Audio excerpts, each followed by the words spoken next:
Hechos Ecuador, es la televisión, es la radio, es la voz del pueblo. Que preguntarle. La primera, como usted sabe, bueno, todos los ciudadanos quiteños y creo que todo el Ecuador está muy pendiente sobre esta problemática del Metro de Quito, debido a que hemos anunciado en varios programas, de hecho, en este mismo programa hicimos un documental, un reportaje sobre el Metro de Quito, porque creo que todos los quiteños y todos los ecuatorianos queremos que esta obra se inaugure, porque además la inversión es de todos los ecuatorianos y sobre todo porque esto va a mejorar la calidad de vida de nosotros, vamos a poder transportarnos de manera rápida y sobre todo va a existir esta cultura metro, la conectividad norte-sur, para evitar este tráfico de Quito que usted siendo concejal sabe que es insoportable. Así que cuéntenos, Juan Carlos, qué pasó y si lo que mencionó el gerente del Metro de Quito la semana pasada hace que el cronograma se retrase o nos podemos quedar tranquilos de que todo sigue en marcha para que finalmente en diciembre podamos gozar de esta obra magnífica de todos los quiteños. Bueno, primero, muchas gracias por la invitación. Fer, un saludo cordial a usted y a toda la audiencia que es muchísima aquí, que sobre todo es muy crítica. En realidad el metro tiene que darse y lo más pronto posible, ¿no es verdad? Porque primero es una inversión que tiene que tener un retorno. No puede ser posible que simplemente 2.500 millones de dólares estén retrasados durante tantos años y que este no entre en funcionamiento. Pero también hay que comprender que el metro es un subsistema que tiene que integrarse al sistema general de transporte de la ciudad.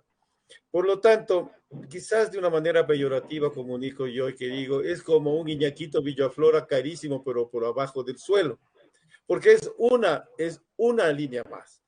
Ok. Esta tiene que integrarse a una ordenanza, a una empresa que se llama la de transportes de pasajeros de Quito, que es la que coordina y la que maneja por ordenanza todo el sistema.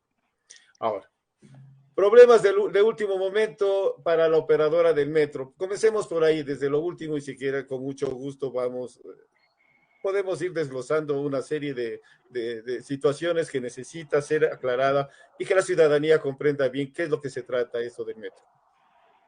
Pero esto último, para la operadora se hizo una licitación internacional donde se dio unos lineamientos muy claros en los que no iba a haber reajuste de precios, sino que simplemente se daba, las operadoras tenían que dar en la licitación un precio final y ese era el con el que se liquidaba. En definitiva, parece que, digo yo, porque esto es cuestión del Ejecutivo, yo no manejo, esto tiene que ver toda la función desde el alcalde con todos sus secretarios, gerentes, etcétera. Nosotros como concejales estamos fiscalizando esto para que se cumpla la palabra dada, es decir, que si Claro. dijeron que tiene que estar funcionando el 15 de diciembre, pues tienen que hacer todo lo posible para que funcione el 15 de diciembre. Y además entonces aquí se da el hecho de que la operadora que estaba, el consorcio colombiano-francés que está por prelación en el primer puesto, no está adjudicado, porque recién estamos en etapa preparatoria y siendo la etapa preparatoria, precontractual, contractual y la de evaluación, todavía se pueden subsanar errores que se pudo haber dado en la entrega de la licitación. Pero ¿cuál es esta puntualmente? Cuando los asesores legales quizás en la legislación internacional puede existir el hecho de que exista un reajuste de precios cada año de acuerdo a la inflación que se dé. Y habría que decir cuál inflación, si el sector de la construcción o la inflación del IPCO, ¿no es cierto?, de precio del consumidor urbano. Pero esto habría que determinar. Pero en esta legislación no existe eso. Y al no haber existido la otra posibilidad, que es la forma polinómica de reajuste de precios, esta no fue la que se puso en los términos, sino simplemente el precio final. Al no tener la inflación como un costo que determinaba cuál era el valor final, si se quiere el término, hubo entonces no sé si puede decir como un error o no sé si no se cumplió adecuadamente los pliegos de la licitación. Pero por eso es que se tuvo que abrir nuevamente la licitación para que vuelvan a participar y subsanen estos errores. Esto tiene que darse hasta el 19 de agosto, que fue la fecha en que ellos mismos dijeron, y tiene que cumplirse, y ahora estoy leyendo, escuchando, y que se dice ya no al 19, el 15 de diciembre, sino se dice hasta diciembre. Y no es lo mismo decir 15 de diciembre que hasta diciembre, porque diciembre tiene 31 días, ¿no es verdad? Eso para aclarar el tema este que se dio en el... Justamente para aclarar a la ciudadanía, Juan Carlos, entonces se entiende. Este es un proceso, ¿no es cierto?, preparatorio para poder hacer un régimen especial con un consorcio o con la institución que sea seleccionada para poder hacer ahí sí el proceso precontractual y contractual directo a través de un régimen especial. En otras palabras, quiere decir que todavía están seleccionando un proveedor, ¿no es cierto?, para que de ahí sí inicie un proceso precontractual y contractual para adjudicar la operación, ¿no es cierto?, a través de un contrato de servicios de operación. Eso es importante que la ciudadanía entienda que no es una concesión, que no es una alianza público-privada, sino es una contratación a través de la ley de contratación pública, ¿no es cierto?, para seleccionar o para tener un operador finalmente. Como usted dice y bien lo manifiesta, todos los ciudadanos estamos esperando porque ya han tratado de darnos varias fechas de inauguración y esta era como que la ya, por fin, en diciembre tiene que estar esto inaugurado para que todos los quiteños podamos gozar del transporte público, que además, como usted dice, un componente del sistema de transporte.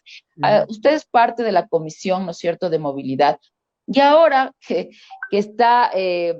estamos a miras de unas seccionales, varios de sus compañeros de la comisión, digamos así, se están postulando a otras candidaturas. Entenderé que irán sus suplentes a continuar, sus alternos a continuar la comisión, porque todavía nos quedan dudas sobre otros temas del Metro de Quito, por ejemplo, el tema del recaudo, por ejemplo, cómo se interconecta hacia la superficie con otros buses cuando llegas a una estación, cómo subes y te conectas con otros. Todos estos temas, Juan Carlos, se están tratando actualmente, van de la mano con la inauguración. ¿Cómo está el cronograma para que todo el sistema de transporte finalmente opere de una manera eficiente en diciembre y no sea por parches, ¿no? Por partecito y luego tengamos que ir tapando los otros componentes.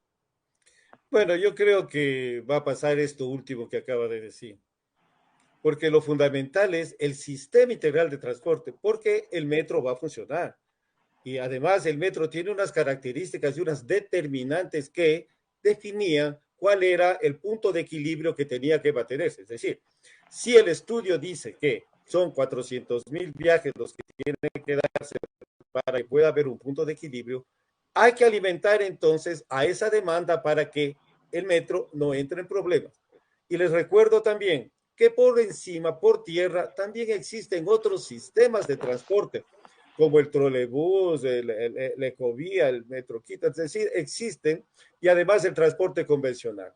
Si es que nosotros no tomamos con seriedad qué es lo que va a pasar, por qué es la necesidad vital para el sistema, para que no caiga, que se integre es precisamente porque tiene que ordenarse todo el tránsito de Quito, todo el sistema de transporte, para que éste no pueda competir entre ellos y nuevamente se coman entre ellos la demanda o los pasajeros y esto ponga en riesgo el punto de equilibrio de cada uno de los sistemas. Por ejemplo, cuando se hablaba del diseño de nuevas rutas, lo que se determinaba era precisamente que el servicio a la ciudad sea de manera transversal para que vayan de oriente a occidente o de occidente a oriente y estos vayan a los sectores que no han sido, que no cumplen con el derecho de tener la movilidad, el transporte. Esto significaba también, a su vez, que no compitan con las líneas fundamentales que tiene. La ciudad además tiene unas características geográficas que determinan que es muy larga y eso determina que el transporte sea de norte a sur o de sur a norte.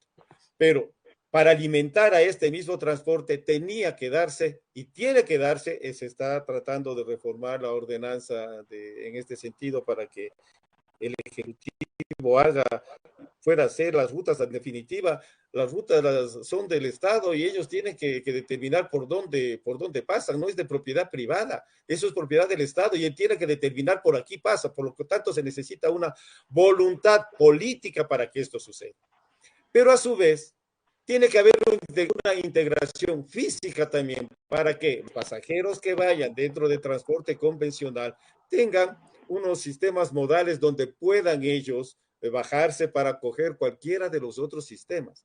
Y eso no existe. Porque al no existir esto, ¿qué es lo que pasa? Que el pasaje sigue siendo individual también, es decir, el uno le cobrará 35 centavos, el otro le cobrará 35 centavos y el otro le cobrará 45 centavos. Claro, Entonces, no. la tarifa social que es de 60 centavos, ¿dónde queda? No son cosas simplemente de que funcione el metro. Lo fundamental es que se instale el sistema integral de transporte. Y para esto, que ya parece que repito ya de una manera que algunas veces raya una desesperación, se necesita que exista una autoridad única, que es la que determina cómo coordina todas estas acciones desde los ingresos operacionales y los ingresos no operacionales. Pero es que lo que pasa es que existe una ordenanza que se hizo desde hace muchísimo tiempo. Precisamente esta ordenanza se la hace en la alcaldía del señor Rodas, inclusive, con fecha 29 de septiembre del 2017, donde explica qué es lo que tiene que hacer esta autoridad a la que administra el sistema, porque lo que él llama en ese tiempo, en el año 2017, y aquí tengo la ordenanza que les quiero, dice que se crea del sistema de administración global. El sistema de administración global, SAG, es la herramienta tecnológica que gestionará la información generada por los equipos terminales bajo las siguientes características. Y entonces, ¿qué dice? Que tiene que integrarse el SID, que es el Sistema Integral de Recaudo, para que todos los quiteños podamos pagar con un medio de pago que sea de uso de alta tecnología, ya no con los Claro. centavos. Y eso evita el fraude y evita la evasión, que eso más o menos es como el 30%. Pero también tenemos que hacer el SAE, el Sistema de Ayuda a la Explotación. Es decir, que tiene que coordinar una autoridad única, tiene que ver que los buses estén cumpliendo a tiempo, que estén con el recorrido, que lleguen que cumplan con las frecuencias determinadas, que no se desvíen, que cumplan el horario, características técnicas, etc. Y también tenemos el SIU, que es el Sistema de Información al Usuario, para que el usuario tenga una información en tiempo real.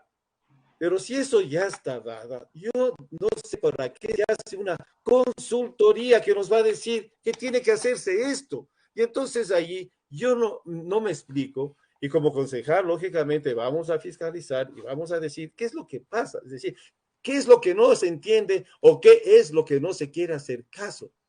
O cuáles son los intereses, por último, que habrá que determinar para que esto no se dé en el menor tiempo posible y de acuerdo a la normativa que ya está establecida. Hechos Ecuador es la televisión, es la radio, es la voz del pueblo.